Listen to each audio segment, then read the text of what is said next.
Bismillahirrahmanirrahim. Assalamualaikum warahmatullahi wabarakatuh. Waalaikumsalam warahmatullahi wabarakatuh. Bismillahirrahmanirrahim. Ngaji minggu ini membahas tentang isi hati. Tanggapan yang saya tangkap dari syair ini tadi dan ayat Al-Maidah, sebenarnya menjaga hati itu yang sangat susah. Hati itu sensitif. Kadang rupeke hati, hitame hati, ancure hati niku nggih krana kita mboten pekah kalih napa sing diparingaken Gusti Allah, napa sing ditakdiraken Gusti Allah, napa sing dicoba kalih Gusti Allah. Sing intine Gusti Allah niku sing intine Gusti Allah niku mau mengangkat derajat hambane niku wau. Soale lek semisal atine mboten kiyat kalih napa sing ditakdiraken Gusti Allah, nggih saged mental. Ibarate lek semisal pesawat lugur saking dukure nang laut, meskipun laut niku napa encer nggih, tapi menurut teori itu kalau jatuh dari atas, kalau jatuhnya ke laut, malah laut itu terasa seperti batu. Makanya mugi-mugi kita sedaya lek dicoba kali Gusti Allah boten usah rumangsa, tetap dilapangno atine, tetap istiqomah jaga atine. Alhamdulillah. Berakhir sekian, mohon maaf. Wassalamualaikum warahmatullahi wabarakatuh. Waalaikumsalam warahmatullahi wabarakatuh. Assalamualaikum warahmatullahi wabarakatuh. Waalaikumsalam warahmatullahi wabarakatuh. Alhamdulillah wassalatu wassalamu ala Rasulillah wa ala alihi wa sahbihi wa man wala. Alhamdulillahirabbil alamin. Kita semua diberikan rahmat oleh Allah, bisa istiqomah ngaji, membahas hati, istiqomah ngaji hati setiap minggu ini. Karena anugerah dari Allah yang paling berharga bagi kita adalah nurullah fil qalbi, cahaya yang ada dalam hati kita. Cahaya yang ada dalam hati kita yahdi ila taqwa, memberikan petunjuk bagi kita agar kita selalu melaksanakan perintah-perintah Allah yang menjadikan kita hamba yang bertakwa. Dan amalan takwa itu harus didasari dengan perkara-perkara yang manfaat, perkara-perkara yang manfaat bagi kita bahkan sekitar kita. Dan perkara itu harus didasari dengan ilmu dan taat.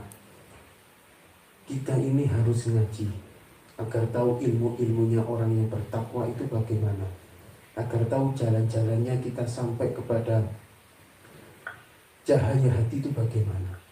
Maka dari itu al-ilmu nurun, ilmu itu adalah cahaya, tapi ilmu yang diamalkan, bukan ilmu yang ditaruh, tapi ilmu yang benar-benar diamalkan untuk menjadi hamba yang bertakwa kepada Allah. Wa nurun la yahdi lil asy. Dan ilmu itu tidak akan sampai kepada orang yang selalu melakukan kesalahan. Ilmu itu bagi cahaya hati itu hanya untuk orang-orang yang memang bersih hatinya, yang selalu mengisi hari-harinya, hatinya agar mau berzikir kepada Allah Subhanahu wa Ta'ala dan mau bermuhasabah kepada Allah Subhanahu wa Ta'ala, sadar akan lelakunya dalam satu hari, berzikir, beristighfar, bersolawat, dalam satu hari telah melakukan apa, maka nurullah akan masuk dalam hati kita. Sedikit yang bisa kami sampaikan. Hadanallahu wa iyyakum. Wassalamualaikum warahmatullahi wabarakatuh. Waalaikumsalam warahmatullahi wabarakatuh. Singkat.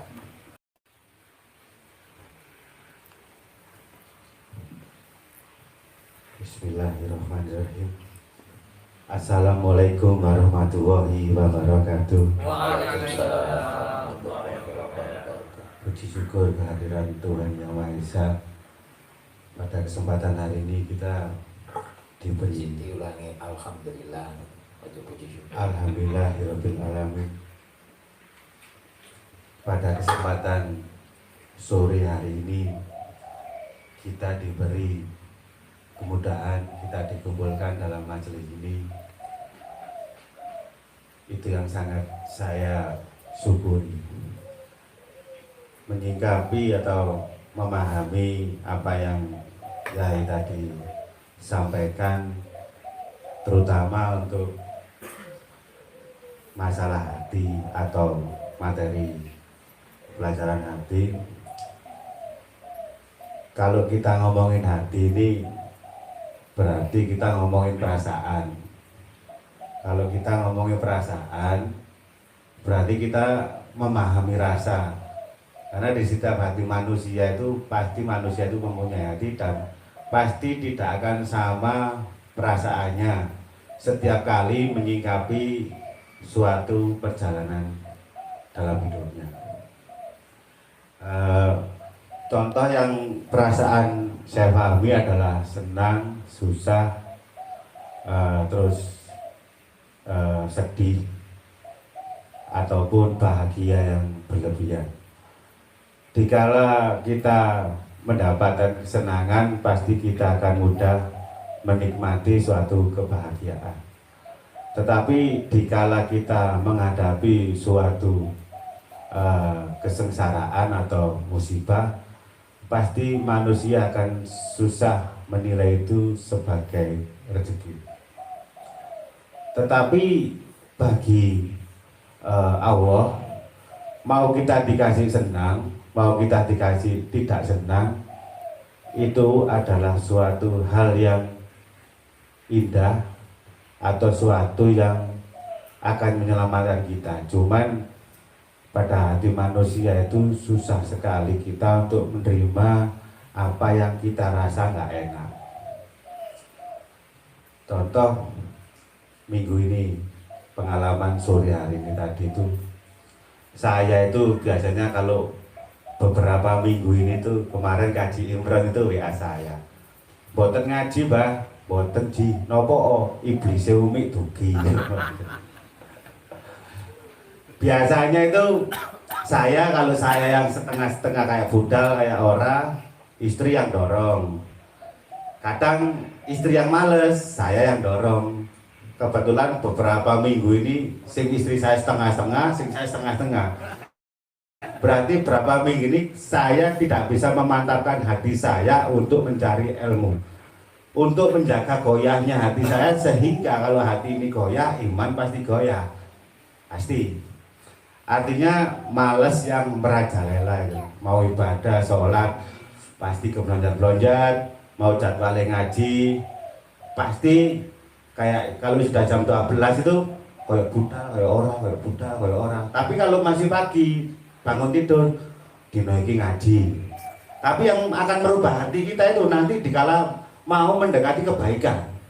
Maksudnya gitu loh. Dikala harus berangkat 2:30 itu, iblisnya datangnya lebih banyak. Mbo sing delok Korea iku api, mbo yang tiba-tiba saya itu males. Nah, ini masalah hati, karena bolak-baliknya hati itu Gusti Allah akan memberi ujian di setiap kita akan melakukan suatu kebaikan. Mau kita bersedekah, waduh motorku ya bayar pajak Valfire itu ya lumayan 10 juta itu. Wes tak sido, wes kayak saya, kayak noyai gitu semen. Nah inilah ujian-ujian dalam bentuk hati manusia, yang tahu ya manusia itu sendiri, karena dia nggak akan mungkin bercerita ke orang lain karena itu hal yang memalukan. Duit nggak punya, padahal punya. Kadang orang itu segan iki jagane gawe kok, karena manusia itu dalam hatinya selalu banyak rencana ya. Makanya mantep no hati itu kalau nggak kita yakini betul, nggak kita pahami betul, akhirnya ya goyang kayak kata Yai tadi. kayak perahu yang kena ombak itu kan karena hatinya nggak goyang. Tetapi dikala kita punya planning atau tujuan kebaikan, yang paling sering itu kalau sudah mendekati detik hajat kita untuk kebaikan, disitulah setan ini ngeroyok kita. Hatinya akan dibolak-balik lagi, tak wis ngaji, akhirnya males ya keluar, akhirnya sudah mendekati jam 3 wis tambah nemen buyar wis. Buyar, mantep hati untuk ngaji ini buyar. Sama dikala kita mau sholat, mau zikir. Zikir itu kalau kayak bilang sak kiri-kiri uripi 1 hari 1000. Tetapi kalau nggak kulino kadang 33 atau 99 gitu aja ya wis paling maghrib toh. Atau paling enggak duhur toh. Karena pada setiap kita mau mantapkan keyakinan ini, ujian itu semakin berat. Sekecil apapun bentuk kebaikan itu pasti ujiannya berat. Tapi sebesar apapun bentuk kebaikan pasti ganjarannya sangat besar. Artinya apa? Kita diuji dalam waktu yang berbeda, tujuan ibadah yang berbeda, pasti di situ konsekuensinya banyak yang akan masuk dalam pikiran kita, hati kita untuk menggagalkan proses ibadah kita. Jadi yang menjadi manusia itu akan menjadi tidak baik karena rencana kebaikannya selalu digagalkan oleh setan. Disitulah terkikisnya iman kita, memantapkan hati kita untuk selalu menjaga ibadah kita, selalu meningkatkan istiqomah kita. Karena di setiap detik kita akan berikrar akan baik, disitulah didengar telinga iblis, dia tidak akan terima dengan kebaikan yang akan kita lakukan. Jadi berencana kebaikan itu sudah berat, tetapi akan nikmat rasanya setelah kita melalui ujian yang berat tadi. Assalamualaikum warahmatullahi wabarakatuh.